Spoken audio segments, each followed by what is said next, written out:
Hello, and welcome to another edition of No Lights Paranormal, where three nerdy paranormal investigators sit down and discuss spooky stories from the web. My name is Joe. I am the lead investigator. My name is Teresa, and I am your slightly under the weather looker-upper of stuff. Okay. All right, that was different. Yeah.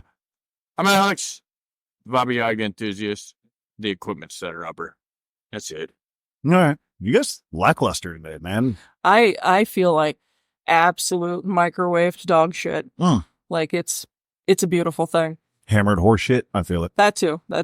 Yeah. Yeah, it's seasonal here in Ohio, so yeah. Yeah, it doesn't know what temperature it wants to be. It doesn't know if it wants to rain or shine. It's like Yay, Satan's Ohio. asshole or the Antarctic. Basically. Yeah. Yeah. But yeah, no, today we are doing Conneticut. What the fuck? What the fuck is You're Kentucky? I don't know. I have a full belly, so my Yes. brain You're is kind of weirdly mixing states there. And ironically, Kentucky. despite the fact that I may or may not go there, like that's not the state that I was mixing. No, we're going to Connecticut. That's what I meant to say. Sorry, guys. Hi, Connecticut. Yeah, weird day. But yeah, announcements. Let's get them out of the way. Yar. So I do have a couple of announcements for paranormal happenings in the state of Ohio for July of 2024. The most recent one coming up is Meet the Ghosts of Ohio, 310 Granville Street in Gahanna, Ohio.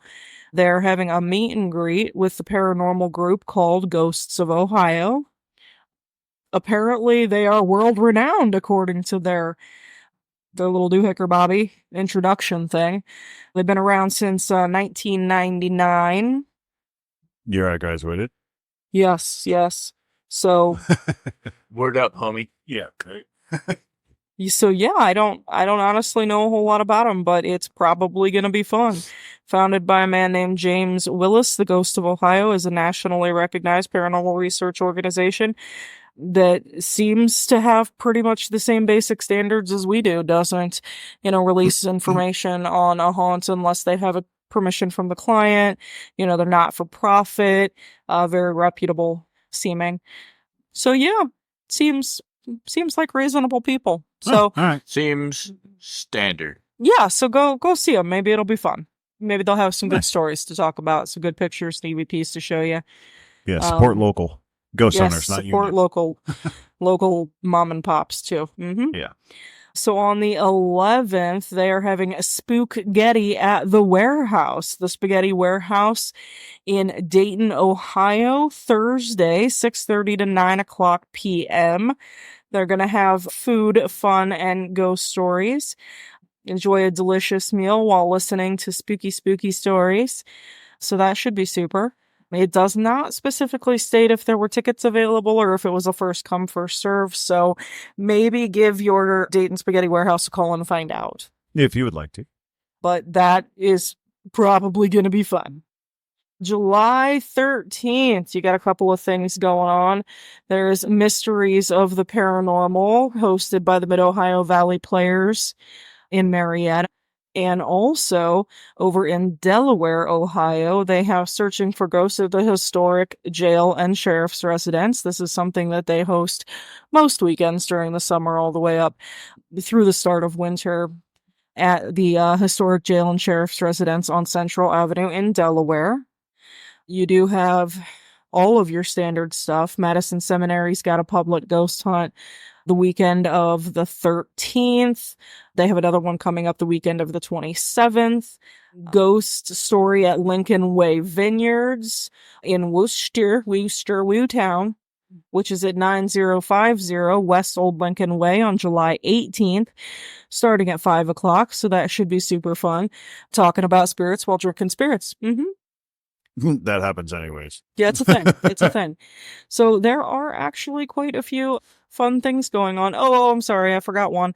Most Haunted Ghost Walking Tour at the Waynesville Memorial Park on South Main Street in Waynesville on July the 19th. This is a walking guided tour where they'll be telling you paranormal stories and history. It's $20 per ticket. Looks like they're doing it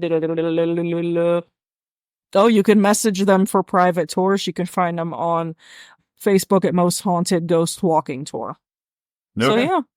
So there's some things going down in the good OHIO too. Yeah, we are very much gearing up for Halloween, which is only a few short months away. Things are starting to get fun.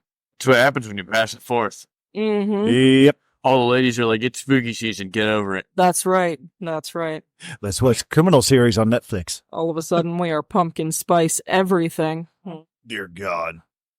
That's all right. I'll be a basic white bitch for the season. It's cool. Yeah. Apologize for the noise if you can hear it. I got some rowdy neighbors yelling at each other. Yeah, that'll happen. That happens. Mhm. Barberton's finest. Yep. Wait, you mean people yell at each other? Oh, I've never heard of that thunk it. before. I don't even know what you're saying to me right now. Normally, I'm just glad that my dog hasn't freaked out yet. Yeah. That was when you'll hear a distinct pause on the podcast, And then we learn how to manipulate our recordings to edit things out. So, anyways, Conneticut, which I just learned how to say today, it actually added some interesting stories. Like, it wasn't much when I first looked up. I didn't see it a lot, but then I actually found a lot of things. All right, so we're back now. Apologies for that. Sorry about that weird pausey break thing. But yeah, no, Connecticut, it didn't look like much when I first started going into it, but then as I delved deeper into the folklore and stuff like that, actually opened up a lot of interesting little places. A lot of back roads, which, what was the one? Melonhead back road?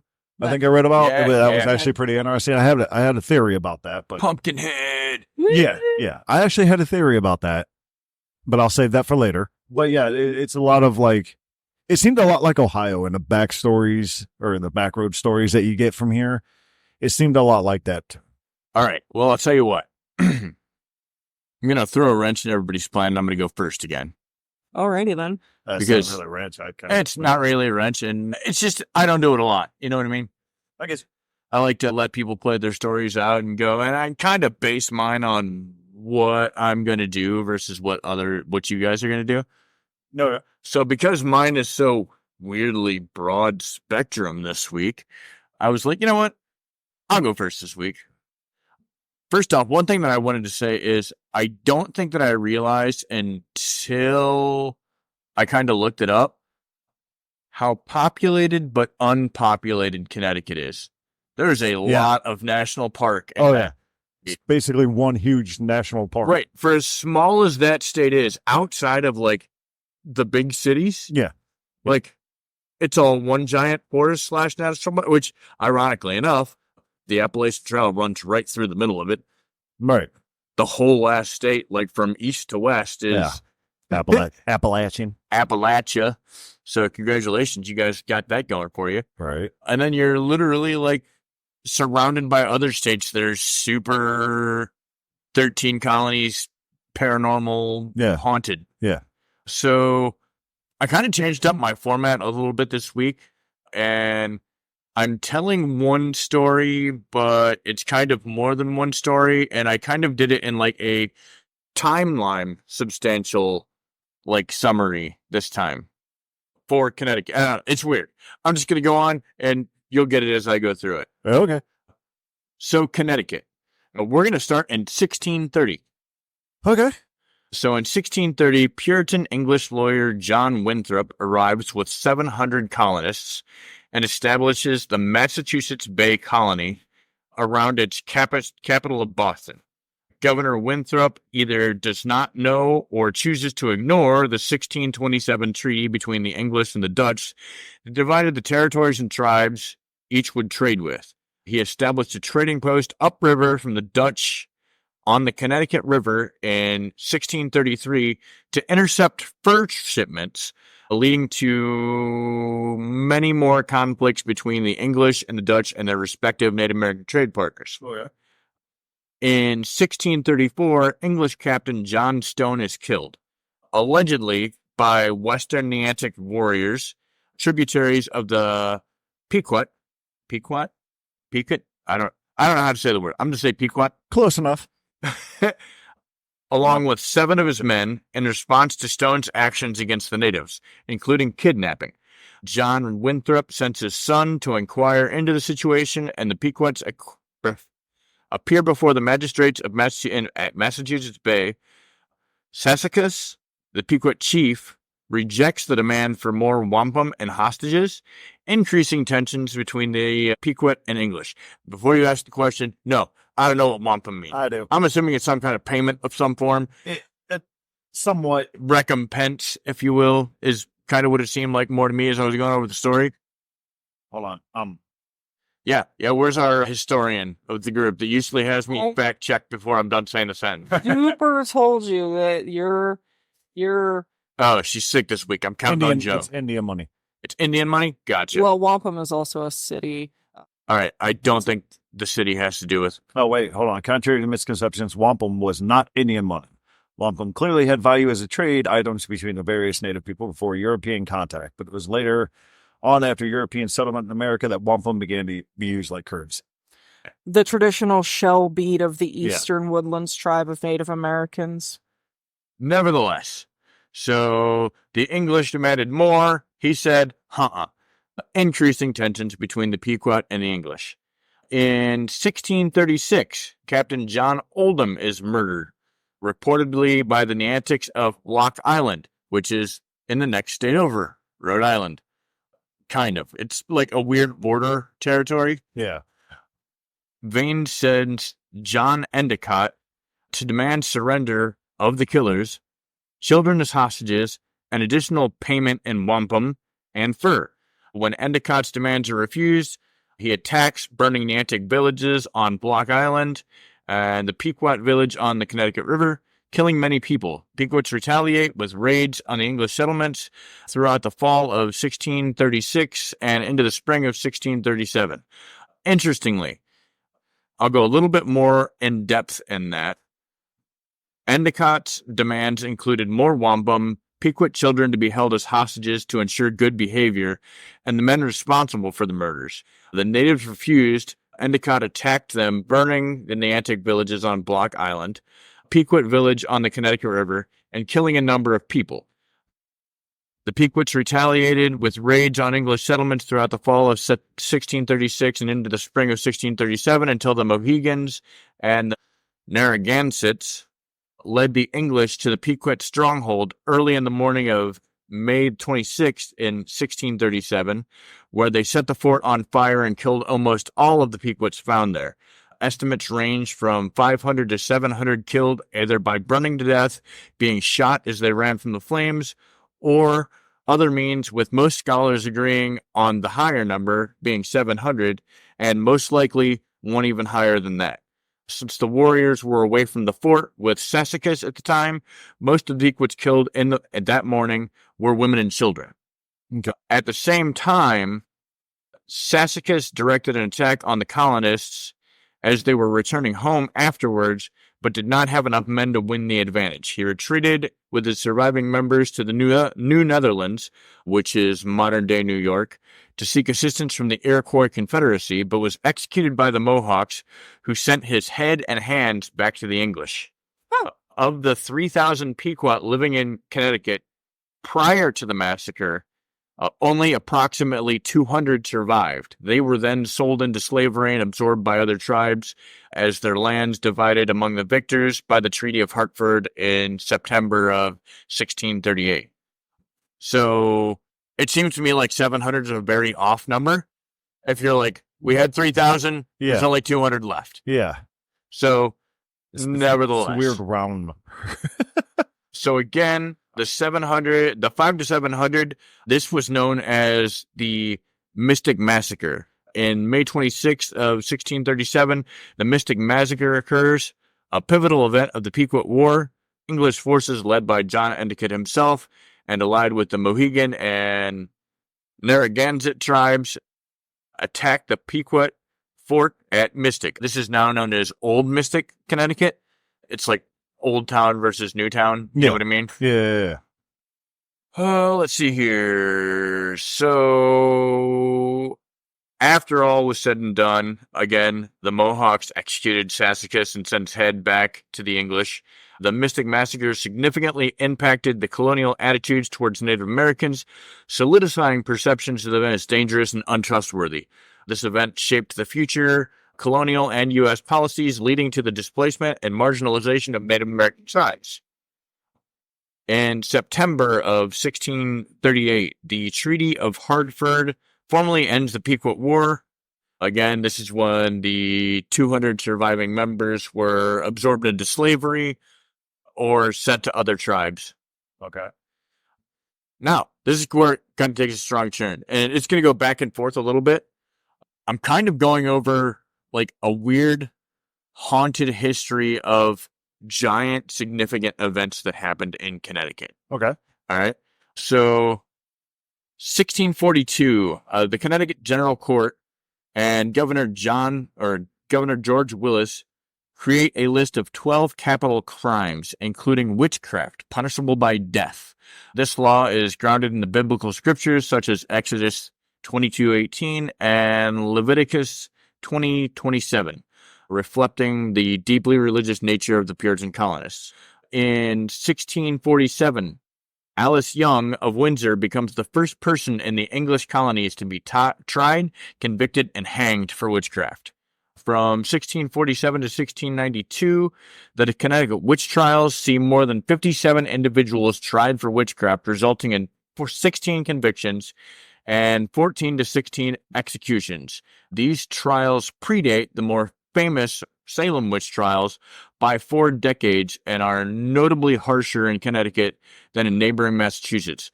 For example, between 1647 and 1654, Massachusetts acquitted half of its witchcraft defendants, while Connecticut convicts and executes all 7 individuals charged during the same period. So, 1662, Nicholas and Margaret Jennings of Saybrook are accused of witchcraft following the land dispute with their neighbor George Wood. The General Court orders an investigation into the suspicions of witchery. Despite the jury's inability to convict, their children are taken from them and apprenticed to others, and Nicholas Jennings was executed in 1673. 1697, Winifred Benham of Wallingford is the last person tried and acquitted for witchcraft in Connecticut. The final execution for witchcraft in the state occurred in 1662. Another super harsh thing that happened in Connecticut, 1777, the Battle of not Ridgefield, that's Ohio. I'm say that. Wait, hold on. Takes place during the Revolutionary War. This battle is one of several skirmishes in Connecticut, with notable conflicts also occurring in Groton. In 2023, skeletal remains of soldiers from the Battle of Ridgefield were discovered beneath a house in town, providing new insights into the casualties and the significant historical event. 1662, Francis Bushnell builds a grist mill in the area, and a large tree known as the Cedar Sentinel is left standing for shade. A nearby cave becomes associated with witch legends, causing coach drivers to avoid the area at night due to fears of witches throwing burning wood onto their carriage roofs. 1800, the Cedar Sentinel becomes a site for community gatherings, including the 4th of July celebrations, where residents climb the tree to fly the flag. Native Americans from Killingsworth also use the site to sell baskets and other goods. In 1928, the Cedar Sentinel burns down after school children accidentally set fire to the branches, leaving behind only the legend of the Witch's Cave and the tree's historical significance. Huh.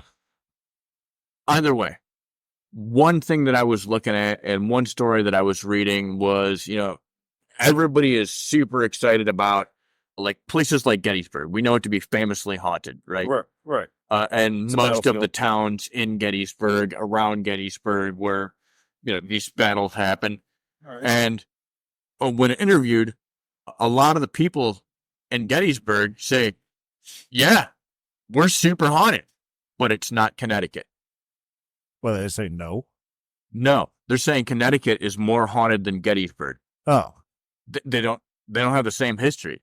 okay. So yeah. either way, so what I did find is the tales from Connecticut are ridiculous. The Old Town Mystic no longer really stands, but all throughout the town, shadow people, No. knocking, banging, voices. You can literally be walking down a street in Old Mystic, Connecticut, and just hear voices.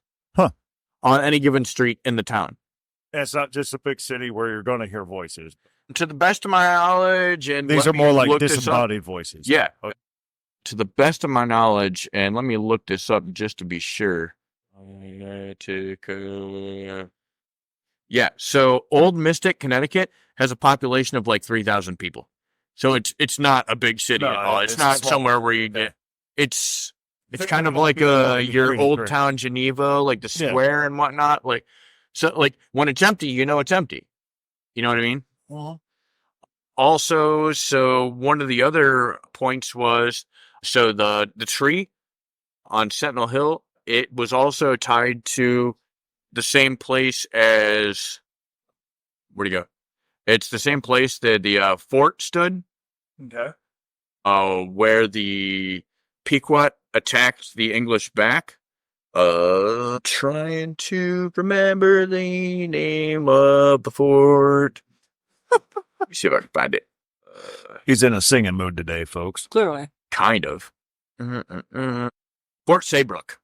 Okay. So it's in Saybrook, Connecticut, is where the tree was and the witch's cave. Okay, I got which that. Ironically is also the location of the fort. Right. Which no longer is a fort. It was like one of the old timey, like the ones that you would run into up at like the Cuyahoga Valley National Park, Yeah. where it's like, the wooden things with like 4 or 5 buildings. Like think 1800s fort. Yeah, you know what I mean? Brick and stone. Not brick and stone, not any giant buildings. Yeah. And now that's like supposedly that's kind of like a town square.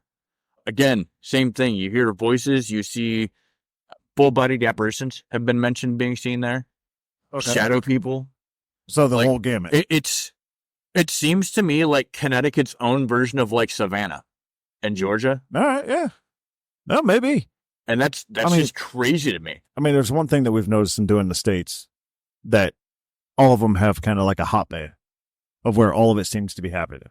Well, that and like so one thing that you have to look at, and it's kind of involves like all of those 13 colonies / coastal states, right? Yeah. Is people as a whole, be it old native tribes, old English people, Right. Egyptian, they all migrate to where the water is, right? Well, the sustaining life. So yeah. So I mean, when you're talking about East Coast, where you can fish as opposed to just trying to migrate and hunt deer in the woods and follow the deer when they leave in the winter and etc.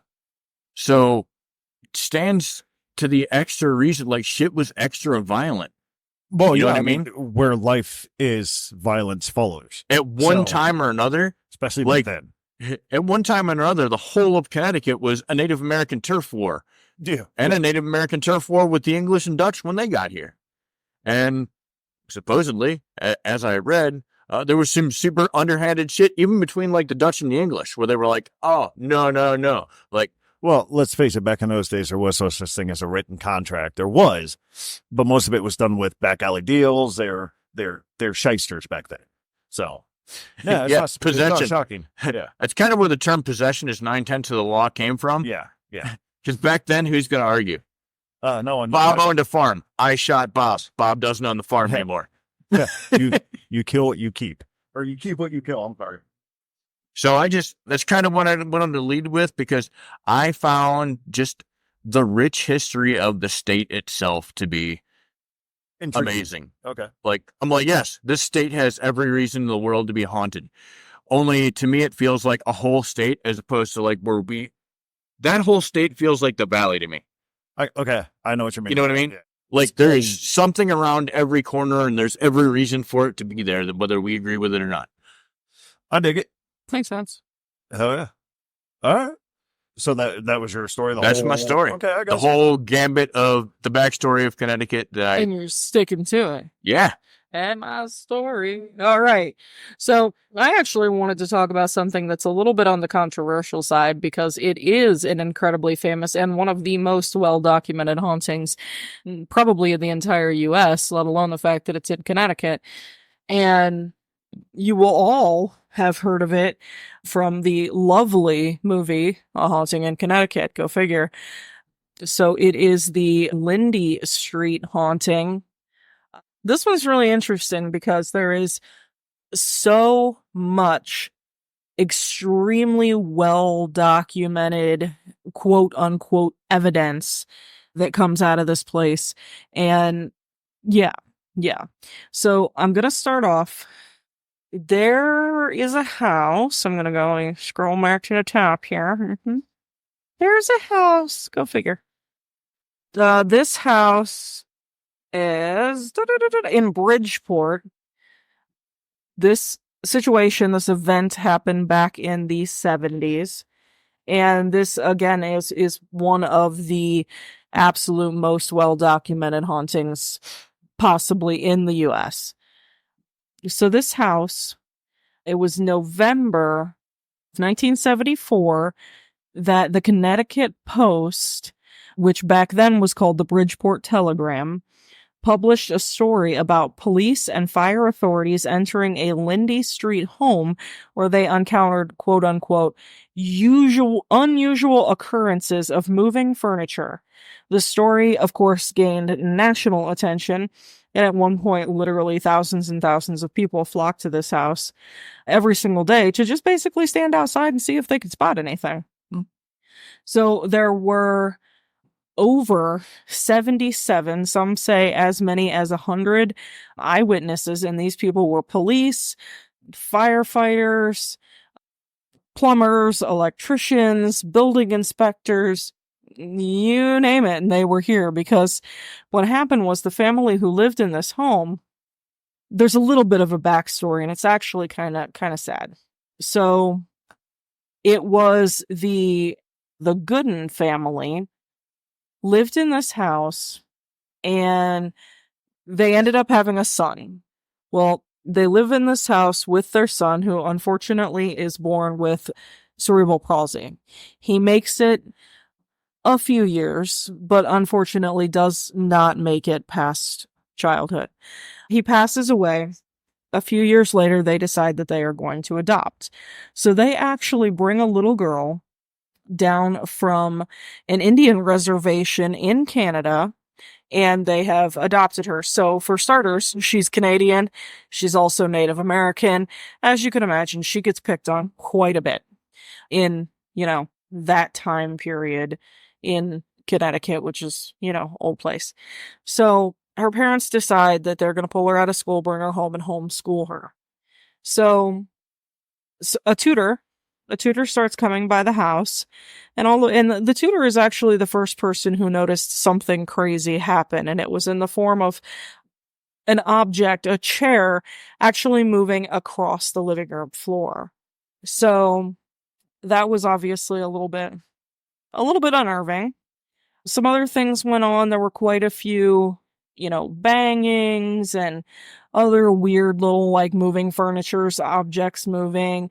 Mr. and Mrs. Gooden decided that they were going to actually give a call one night to the local police station because some crazy, crazy shit happened. Lots and lots of this weird banging. Get this one. Their cat was talking like human words. Okay. Which I've seen happen before. Crucifixes. One fell off the wall and shattered. Another one fell off the wall in a different room. Knives and other kitchen utensils flying across the house. Just some crazy shit, quite honestly. So they called the police and they said, hey, we got some crazy shit happening here. I need you to come over here and figure it out. I don't know if it's kids, playing jokes on us, banging on walls, making all noise or whatever, blah, blah, blah. So the police show up to investigate. As they do. Exactly. Not much they can do about a haunting, but they show up just to make sure there's no human element. Right. So the police do a thorough investigation of the inside and outside of the home, and they're not seeing anything that really stands out to them as like, hey, this is something crazy. There's no kids in the neighborhood, there's no hooligans in the neighborhood, so they really have absolutely no idea what's going on. So at one point, even while the police are there, they're hearing really, really strange noises, pounding, thuds. The cat talks to one of the police officers and actually tells him to go away.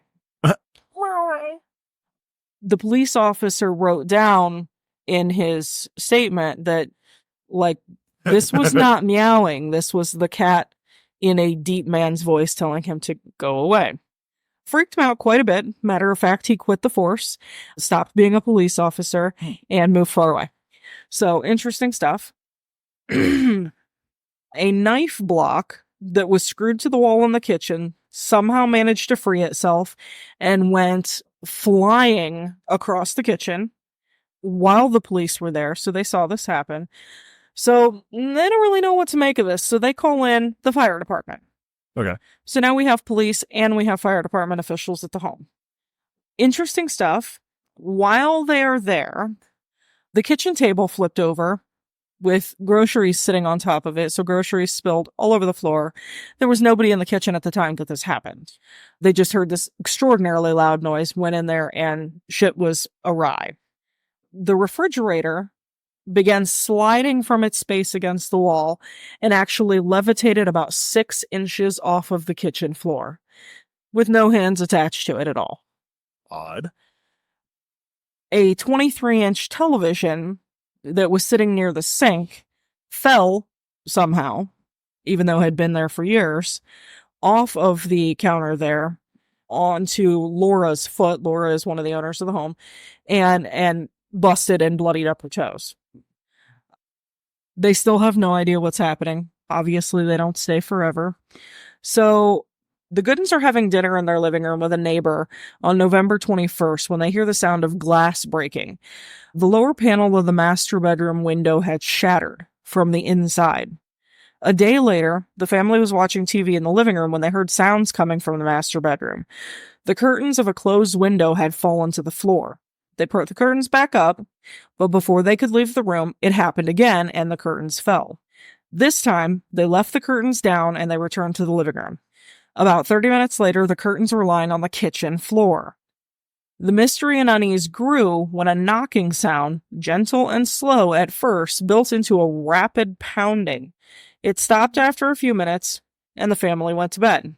When the Goodens returned home the following evening after a day trip to see relatives in the Dover Plains, New York, the husband saw the daughter, Marcia, her TV, lying on her bed, screen down. Nobody had been in the home to do this. In the kitchen, he found dishes rising out of the sink and flinging across the room. Oh, playing baseball. Got it. Right.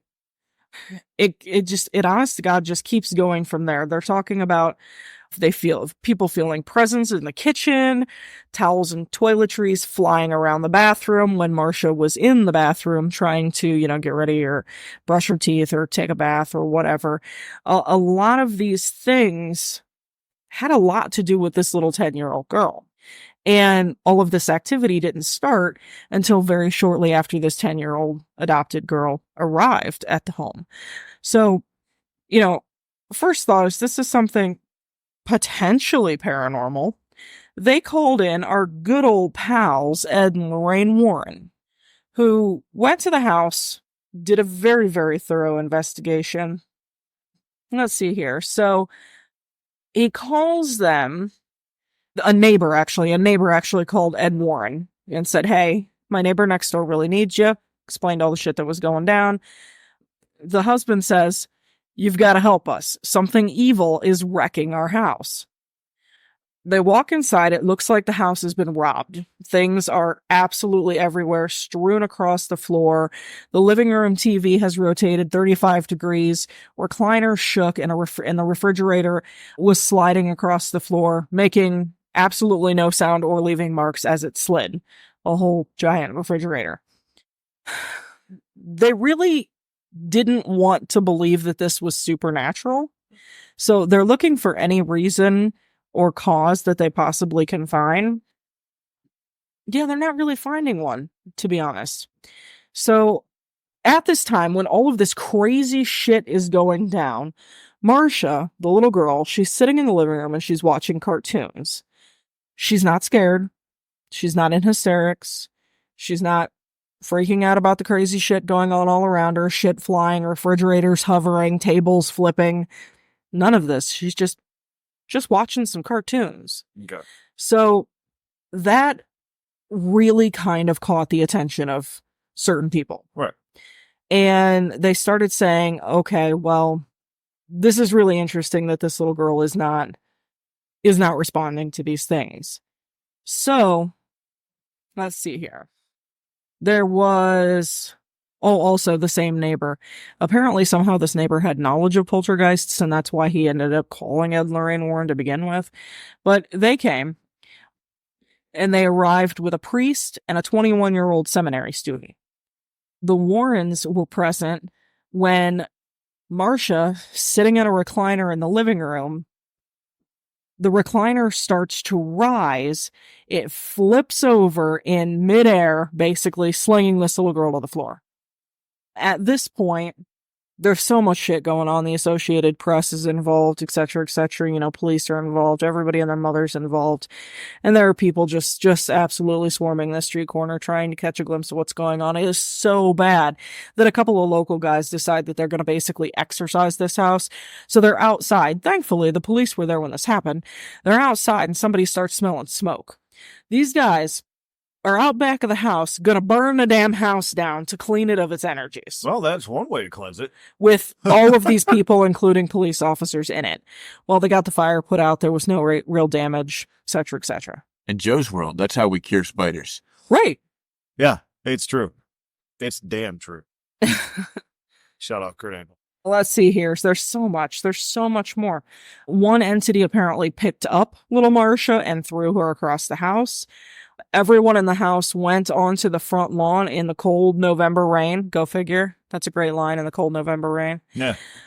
The Warrens returned to the house, back inside. Tables moved, chairs reclined. Marcia was pulled through the air in the kitchen and slammed into a wall. Occupants feeling cold sensations, although there's no draft in the house. Coats moved, desk drawers opened, the TV pivoted, and Marcia confessed. One of the officers claimed that during questioning, Marcia had admitted to banging on walls and floors, pushing the TV with her feet, knocking a crucifix to the floor, throwing pictures, making Sam the cat talk, and causing other unusual things to happen. Still, some people who witnessed the strange events firsthand refused to believe that a 10-year-old girl could pull off such a hoax. Some suspected that the Warrens played a huge part in it, being once they got there, a lot of things really fucking ramped up. They believed that they were doing this to build up their reputation and may have even paid the Goodens to play along with the gig. The Goodens, appalled at the notion that the Warrens may have exaggerated the incident to bolster their career, told the paranormal investigators to leave and never return. So, Ed and Lorraine Warren were banished from the property altogether by the owners. It only went on for about another week and a half after Ed and Lorraine Warren left, but not in the capacity that it was prior. And then things just stopped altogether. So, we don't have any idea whether or not this was something that was just an elaborate hoax that was pulled off by a bunch of people who wanted to increase fame and all this other shit, or if all of this crazy stuff that happened in this house was some sort of a poltergeist brought on by this little 10-year-old girl who was an orphan, upheaved from her home and everything she knew, brought, clear out of the country to live where she went to a public school, got bullied mercilessly, and then, maybe just kind of took some of this shit out on everybody. So what interested me about this one is not only does it talk about like some of the best, paranormal happenings ever. I mean, fucking a levitating refrigerator. How cool is that? Oh, yeah. Well, let's face it, a poltergeist kind of gives you the holy grail of some things. Exactly. But then they talk about hoax. The refrigerator levitated prior to the Warrens showing up, and police and firemen saw it happen. How does a 10-year-old girl levitate a refrigerator? Sheer willpower. I have no idea. And apparently, this was while she was in the living room watching her cartoons Yeah. that this happened. So she wasn't even in the kitchen when it happened.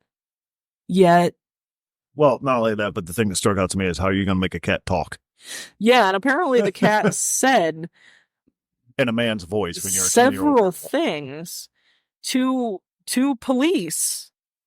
So, I don't know. Or is it one of those things where it's like, hey, let's just make up this hoax so we can get out of this situation because I don't want to deal with this anymore? I don't know. Because, I mean, don't get me wrong, I'm all for law enforcement, but sometimes they lie about some shit. But I mean, Maybe. we're talking more than 7. They said 77, potentially more than 77, could be as high as 100 people were in and out of this house trying to figure out what was going on. Electricians gave the home full inspections, and weird shit happened when they were there. Plumbers gave the house full inspections. Weird shit happened when they were there. Building contractor was there, checked like the foundation of the home and all kinds of shit like that. Said, yes, the home's sturdy. We're not sure what's going on. All kinds of professional people witnessed crazy, crazy shit in this house. Yeah, I don't doubt it. But it sounds to me like if they're coming out and saying, oh, it's a hoax, so they did all this. I'm tired of dealing with this. I'm tired of dealing with this freaking house. Let's just say it's a back hoax it and down. wipe our hands with it. Because we're getting too much attention. And crazier than that. And back then, that was negative attention. True. So. True. It does say here that, let's see here. The Goodens did, in fact, end up putting the house up for sale January 10th of 1975 for $21,500. Unable to sell the small bungalow after a year on the market, he painted it white and, basically just kind of hope for the best. They said that it never did sell, and Gerard and Laura remained at the house all the way until their deaths in 1987, when the condos that Gerard opposed, blah, blah, blah, were built.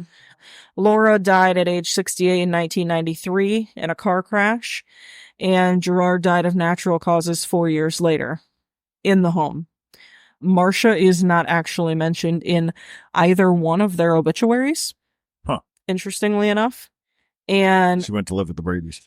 Marcia actually passed away, looks like natural causes, but they didn't state exactly what. They just said natural causes. But she was actually pretty young, and she passed away in Mansfield, Ohio. Yeah. Oh, interesting. Maybe Marcia was a figment of their imagination. Figment? Wow. English? Not today. That too. Figment. I don't know. It's of their just so imagination. strange to me, because even if this was something that was some sort of an elaborate hoax, how does a 10-year-old girl levitate a 300-pound refrigerator 6 inches off the floor? Not without help. Yeah. Right. And they didn't have levitating disc back then. So Yeah, that wasn't a thing. they only have it now. So it's just weird to me. It's weird to me. Huh? A big, big, big haunting that could be completely real and could be completely bullshit. Yeah. Or it could have just been the Fae. Who knows? Which brings me into my story if you were done. Yes, please, please. See that segue? That's like That was I good. like it. I like it a lot. That was good shit. So we've talked about the Fae on a podcast before, but I have a little story. Play on words. This is a little one. There's a town in Connecticut called Middlebury. We little. Yeah. Yeah, I did, like when I was researching my stories, this one's just struck out to me because of the Fae relation to it. And I'm like, oh, I can tie that in with the other stories. Common theme. So it doesn't have to be Halloween in order to have a little bit of spooky fun in Connecticut. For those who like to take ghost hunting adventures or haunted small town experiences to the next level, then we have the ultimate town that you have got to put on your bucket list. The scariest town in Connecticut happens to have never been inhabited by humans. In fact, it was built for another purpose entirely. This place happens to have one of the strangest, spookiest backstories that you will ever hear, so buckle in. This one's wild. First things first, we should probably begin with how the heck would you even get there? Little People's Village is located in Middlebury, Connecticut, and it might be a bit difficult to find. On Google Maps, you'll be looking for the Umberfield Road. The road is quite quiet and innocent, plus there aren't any signs posted, so you're free to visit. It's a free thing to go to. At the end of the road, where it transitions from street to woods, you take a short hike straight to the village. And Little People's Village is a collection of stone doll houses. They have a picture of it on the article, and it's actually kind of spooky. Think like if you go to medieval fairs, or if you see them on movies, like medieval markets where they have like the puppets in a little stage, that's kind of like what they look like, if you guys knew about this at all. But they weren't built for dolls. Tucked into the woods, this place was built to house demons. Parentheses. Legend has it that a couple from Middlebury lived alone, not too far from the site. When the wife began to see what she believed to be fairies, she demanded her husband build them a house in the woods. But the magic quickly became madness. Excuse me. It was clear that the small folk had evil intentions. The man began to hear voices of the little people who demanded he build more and more homes for them, almost like Field of Dreams. If you build them, they will come. As they gathered, the negative energy increased, eventually driving the man to kill himself. Over the years, people have come in here in an attempt to contact the other side. Others come to sit on a throne. Now, they don't have a picture of a throne on here, but I'm assuming it's quite magnificent because it was the throne for the king of the little people. We really are having a lot of trouble talking today. It's 10 o'clock. Color me interested. So yeah, the throne was expected to be the throne of the king of the little people. Or Darby O'Gill, or Darby, if the old Disney movie and all that. The legend behind the throne is that if you sit there, 7 years later, you will die. That is the legend behind it. Believe in whatever you want. I'll risk it for the biscuit. Right. But yeah, they have pictures of these little houses, and the man really did some good work. Like, oh, I like that. I've heard the story before. Yeah. Now that I'm thinking about it. And supposedly they're all around. Now, any of you who have English? Nope. Any of you who have been in the woods or ghost hunt or paranormal enthusiasts alike, fairies are definitely real. Oh, for sure. Yeah. I've seen them. You've seen them. Oh, yeah. We've all dealt with the fae. You hear stories of grandmothers leaving milk outside at night. It weren't for cats. Mm-hmm. It was for fairies. It was also, us more wizened people know not to leave shit for them. Exactly. So, I want to talk more about how they thought they were demons. We've talked before about how the use of the term demon or devil or stuff of that kind is kind of overused at times. And I'll be the first to say the devil gets blamed for a lot of things he actually didn't do. So, for this story in particular, once I researched it a little bit more and looked into it, yeah, they weren't demons. It was fae. And if you know fae, they like to mess around with your head. Mischievous, sometimes malevolent. Uh-huh. So, delve a little bit deeper. Kind of ties in with your story, and maybe even your story a little bit, because it's all in Connecticut. Ley lines run right through there, like crazy. That's true. And as we know, fae is connected to ley lines. It's like synonymous. If you little magical highways. Yep. They're little magical highways or toll roads for them. No pun intended on the toll. But yeah, it kind of ties into that because your story sounds like it dealt with a lot of fae. Your story sounds like it dealt with a lot of fae, and Connecticut seems to be fae overrun. It seems to be fae Grand Central in the United States. It was actually, when I was doing the slight bit of research, there is like per capita more freeing cryptids in Connecticut than almost everywhere else in the States. That goes in, and I know I meant to talk about the story of the little people, but it's kind of all encompassing a little bit.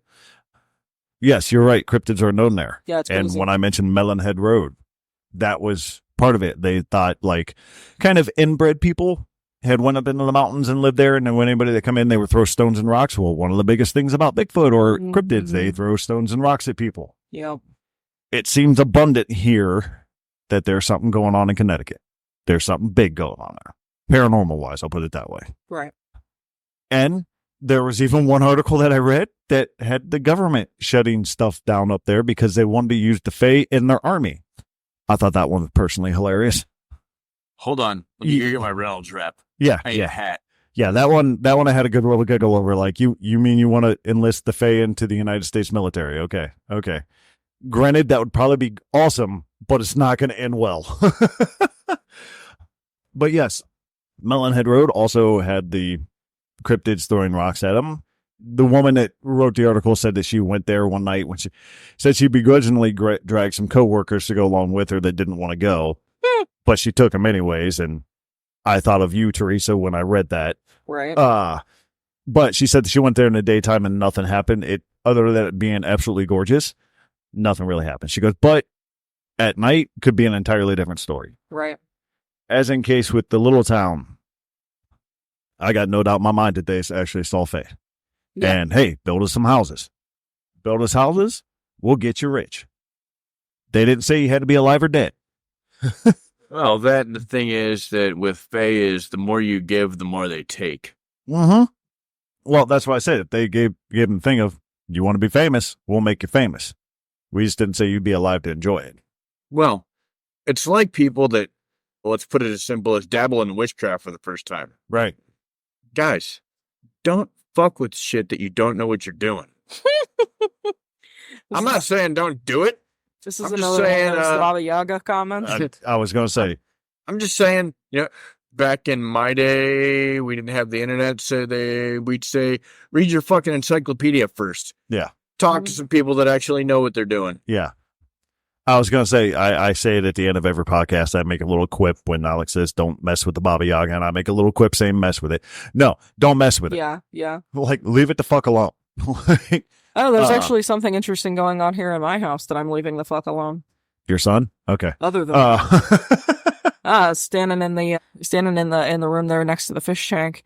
We have a huge fish tank in our living room for those of you who don't know us. Anyway, so I'm standing there and I was actually folding some towels, getting ready to take a shower. So, getting some shit situated. And I heard a male voice behind me say hello. It was a voice that I absolutely did not recognize at all. And this house has been quiet, very quiet, very, very quiet for months. So I am just not sure who this gentleman was or what it is that he wanted. Unfortunately, wanted to say hi. Well, when I attempted to, respond, I didn't hear anything else. Unfortunately, so yeah, no, I don't know. I can't speak to that. Yeah, I don't know. You want to hear some irony in accordance with your story right now? Yeah, go ahead. So Teresa was just talking about our fish tank, right? And once we wrap this up, Joe, I'll go in there and show you because I think it's mildly hilarious. So one thing that I've been working on since I cleaned it up and have been working on my fish tank again is I wanted to put plants in my fish tank, right? So I bought like a whole bunch of different sized grasses and whatnot, the seeds to put in my tank and the bottom. I put in a 6-inch by 6-inch basically piece of the spiderweb stuff that you get from the store. Okay. Because one thing that I realized is because my tank is already full, grass seeds float. They don't. Yeah. So it's hard to get them to stick to the bottom. You mean so I was like, okay, cool. So I took like the aquarium filter cotton that basically just looks like the spiderweb that you put on your bushes outside, right? I soaked that. So there's a 6-inch by 6-inch square of cotton in the bottom of mine that's full of grass seed that it can just grow through. Yeah. I stretch it out so it's got holes so they can just grow through it, right? Right. Out of the entire 6-inch by 6-inch square of cotton, I'm going to have to take you in there and show you because I thought it was hilarious. And I looked at it this morning and I was like, I have a fucking fairy ring in my fish tank. It does look like that. There's literally like a 6-inch ring of like perfectly grown grass seed that has grown up, and it's literally in a ring. It's a perfect circle almost. Folks, I just want you to realize every podcast Alex says, don't fuck with Baba Yaga. And then he goes and he grows it in his fish. What do you do? Fuck with the Baba Yaga. And no, getting back to what I was saying, the whole state of Connecticut does seem to be a giant Fae ley line. And I don't know about you guys, but I've seen a kind of a resurgent in the internet about Fae recently. It was a couple years back and it died off. I think it's still there. So, and to be fair, to snowball off of what you're saying, it's not only the Fae. All right, old Norse beliefs and shit. I feel like there are a lot more people nowadays that are looking into alternative faiths, something that they can wrap their head around. Well, the faith doesn't necessarily have to go with faith, but something that they could put their trust in. Yeah, I see where you're going with it. Yeah, But specifically talking about Connecticut, you mentioned the backstory of Connecticut, at least that from that one town. It seems like there's a lot of mysticism that goes along with it. Where did the settlers first land? In Virginia, right? I mean, let's call it all of the 13 colonies. Yeah. Again, the irony to my story was like it started clear back in like the 1600s, And pre-Revolutionary War. Exactly. And I want to preface this a little bit. I was watching Expedition Unknown with Josh Gates, who I absolutely adore. Mhm. Like, that dude's the man.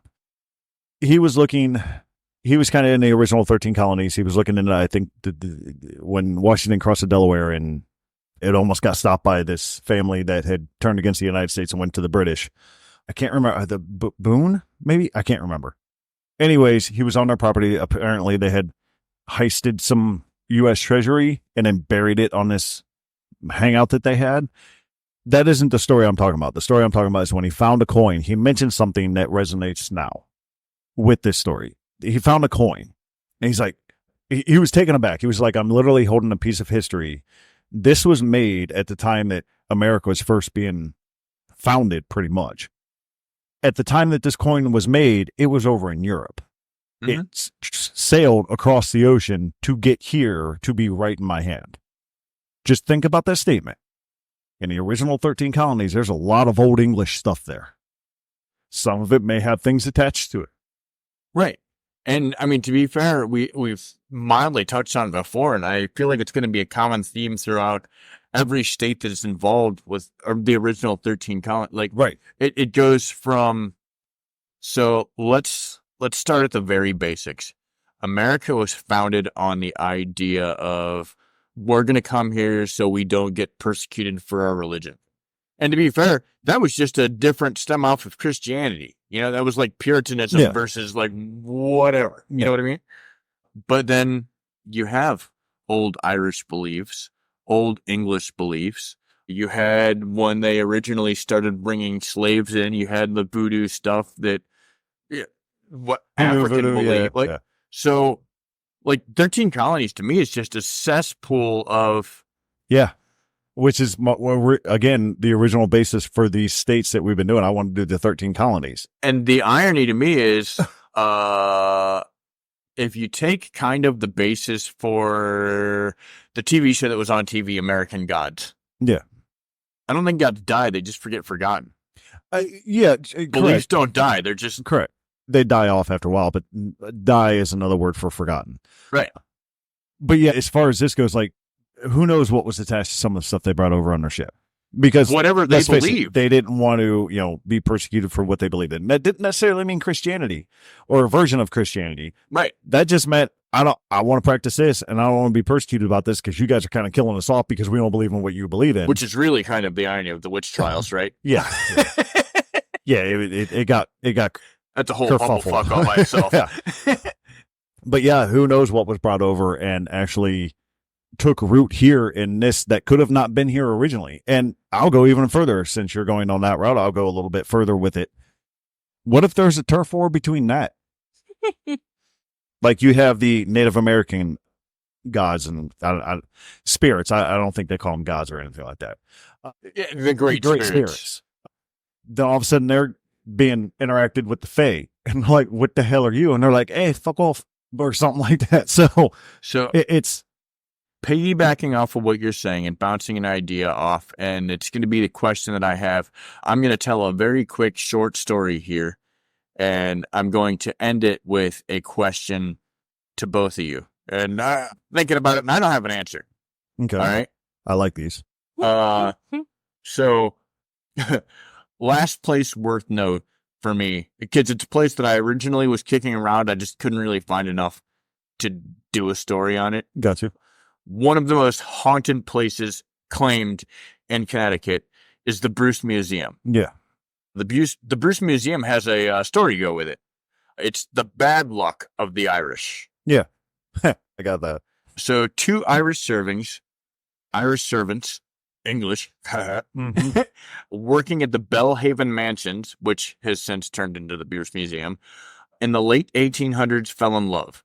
The boy would play his flute to entertain her, especially near what is now the Bruce Museum. The two planned to marry As such, the boy mysteriously disappeared, leaving the girl heartbroken. She moved back to Ireland, where she died of consumption. Starting in the early 1900s, locals began to report 2 ghostly apparitions outside the Bruce Museum. Most often, a man would play a small flute for a young girl, listening attentively. On occasion, an observer would hear an evil voice beckoning the two into the mansion to play the flute and sing. The couple would refuse to enter the Bruce Museum, claiming that if they did, they would never be able to leave, and afterwards, they disappear suddenly into thin air. So I guess the question, and it's kind of based on what we were talking about a little bit, is I don't know how ghosts and fetters work and what they're connected to and how strong that bond is, but how far do you think a spirit can move when a person dies? This little girl apparently went back to Ireland and died, and somehow her spirit is back here in Connecticut. Well, I mean, it's what is time and space after we die? That's the thing. There is nothing of time and space after we die because you're connected to it all. So you can literally be anywhere you want. Especially if it's sitting on a ley line. Exactly. You kind of get the fast track. You get the easy pass. So yeah, there is no really linear time when you're dead because, one, you're dead. Time is irrelevant then. We've spoken many times about energy in a body, if it dies or not. She didn't get it, but that's fine. If it, passes on or not. But yeah, when you're dead, there's no such thing as that. It's irrelevant at that point. So yeah, you're able to travel if we want to say that the dead can travel. Ain't no such thing as that for them. They think it, they're there. It's more like a doorway than it is. Yeah. But you mentioned something right there that goes deep. Doorway. It's a faith thing. Well, it's a lot of things. I mean, think about the old vampires. Lore of them is they can't come into your house unless you invite them in. So a doorway means a lot of things. It just doesn't mean a door to your house. It means a door to your body, door to your mind, door to your heart. It means a lot of things. So, yeah, just be careful. But yeah, to answer your question, yeah, I believe they can traverse anywhere they want. As long as they have the power to actually think. No. That's, I don't know, you got something else, Teresa? No. Yeah. Lackluster, Teresa, today. I told her I really feel like poop. All right. And for all you nerds out there, the Bruce Museum is located in Greenwich, Connecticut. It is open to the public. Ironically, it's a museum of art and science. Okay. That's weird, but all right. That said, I haven't really heard too many stories from inside, and most of the stories revolve around these 2 little ghosts that are outside. That refuse to go inside. It's the irony is not lost. Like they build a museum of art and science. Like, I want everybody to come see this. And then the 2 people that are originally there that are not part of the attraction whatsoever become the attraction. So it's like, well, I guess we should have built on that. That paranormal science is just funny to me all by itself. So it is. It's all based on theory. I mean, let's be honest, all science is based on theory, but some science can back it up with facts. But which then it doesn't. No, sorry, going down a rabbit hole. Either way, we have swung. Either way, we have swung past our hour. I would like to thank Connecticut. Yeah, you were fun. Great for being such a tiny state. It's great. Agreed. What is our state for next week? Next week, if you'll remember, I gave you a 2-week notice in advance that I want to find the most scariest story you can. I don't even know what I mean by that, to be honest with you. Just the most in-depth and I want it to be the most terrifying. Like I took you at your word. I don't really know what terrifying means, but I took it as what would spook us as paranormal investigators. Absolutely. What would make us go, nope. Yeah. Find me that one place you're like, I'm not going there. The movie Arachnophobia for me. Fair. Nope. And then we'll jump right back into the stage afterwards. But Teresa, if you go ahead and pass out our socials, I'll make an ending quip, and Joe will make an ending quip back, and we'll get rid of this episode. Some quippy quips or something. I don't know. Anyway, yeah. So, despite the fact that I was very quiet this episode, I still love you all very, very much, and I appreciate each and every one of you for being listeners and followers. Please reach out to us on Facebook at No Lights Paranormal. You can catch me at nolightsparanormal@gmail.com if you have questions, comments, concerns, or you want to share your story ideas, because I most definitely want to read them. And then, of course, you can find us on LinkedIn at No Lights Paranormal, No Lights Para at X. But I think that's it. Yeah, that is. Yeah. Okay. All right. Well, then with that, as I've said many times before, Connecticut, we love you. It was a great time. Don't fuck with the Baba Yaga. You hug it, you kiss it, and you make it all yours. Bye.